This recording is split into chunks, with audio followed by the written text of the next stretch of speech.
waagii hore oo aan bilaabaynay ciidamadu buufis bay ka qaban tirakoob waayo askari haddii la tababaro oo la tirakoobo mar walba wuxuu noqonayaa askari priority leh hadda ciidamada aan tirakoobnayn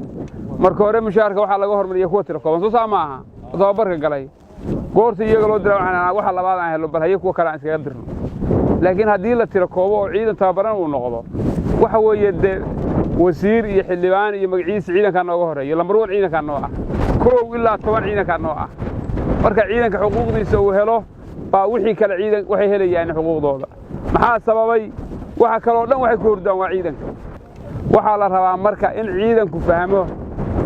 mar alla markii ciidanka laga warhayo xogtiisa badan laga warhayo mar walba waxa ay rabaan la qabanayo weeye ciidan aan laga warhayn miyaa cid qabataa cid ma qabato marka waxaan rabnaa tirakoobka ciidanku waxtar badan buu inoo yahay mar walbana ciidanka in laga warhayo noqonayaa ururkan waxaan rabnaa urur macnale weeye tira ahaan oo jeeda hubkiisana waa joognaa haddana waxa maqan horin baa maqan ururkan kale waxaan rabnaa taliye iyo saraakiilay xerada ciidanka uu joogo inta tababarka lagu siiyo wariyaha ciidan tababaran baa dad iska dhiciya sideedan ogsoonaada kullama dawladdu ku soo dhawaato kullama la idin ka warhayo kullama la idin yimaado shidaha arkan waxtar bay idin tahay marka uu dhaco kormeerkaani waxa imaan doona bil walba kormeer 25 bisha imaanaya sida ciidamada oo kale tadiyuhu waa kan lacag uu soo isagu qaadanayo ninka ku dhacaysa waxa kaga xira waxa kama xirnaa hadduu imaan waayo subaxdan wuxuu leeyahay hebel waa iga maqan yahay taasa imaanaysa subax walba 25 bisha imaanaya waxa imaanaya kormeer inta joogtuu qoraya fasaasu bishii hore haysay iyo rasaasa bishaan haddaan operation loo dirin askarigii xabad rasaasa rida lacagtiisa ka go'aysa amar dawladeed hadduu ku ridin askarigii hal xabad rida lacagtiisa ka go'aysa hadhoona waxay noqonaysaa bil walba qofka lacagtiisu inay u soo dhacdo iyadoo tiro badan oo sidii hore ka badan waxaas oo dhan waxay ku imaanayaan haddii rabbi idmo ciidanka oo macna yeesha ciidanka oo tababaran tababarku muxuu keenayaa amar qaadashadu waxay keenaysaa guul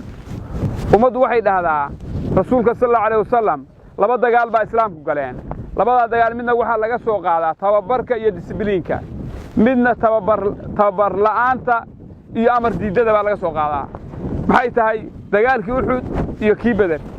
Badar waxa la watay 315 nin rasuulku sallallahu alayhi wasallam waxa la dagaalamay hortaagnaa kunnin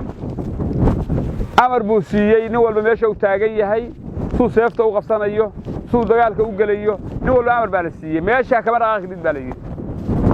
maxay jabiyeen kunnin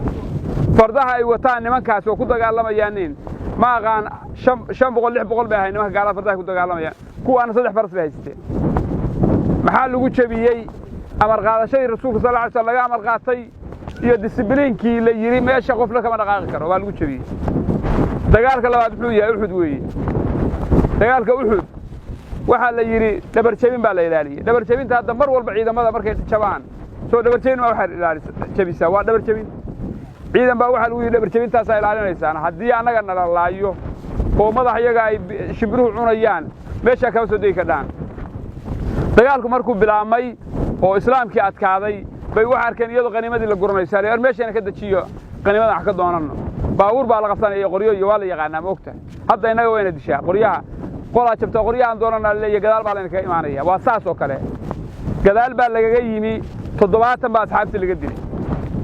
rasuulka sallallahu alayhi wasallam waa la dhaawacay maxaa keenay rasuulka ilaahay in la dhaawaco amar diidan sameeyay discipliin xumo uu sameeyay labada qodob baa marka ciidanku mid yahay moogsiinaba hadda rabtaan inaad dagaalada ku guuleysataaniin waxa qaadanaysaan amar taliyihiina goortu inuu halka jooga kama dhaqaaqi kartaan adu waxa badarid adu ka soco adu xagga u wareeg amarkaas qaadanaysaan waa guuleysanaysaa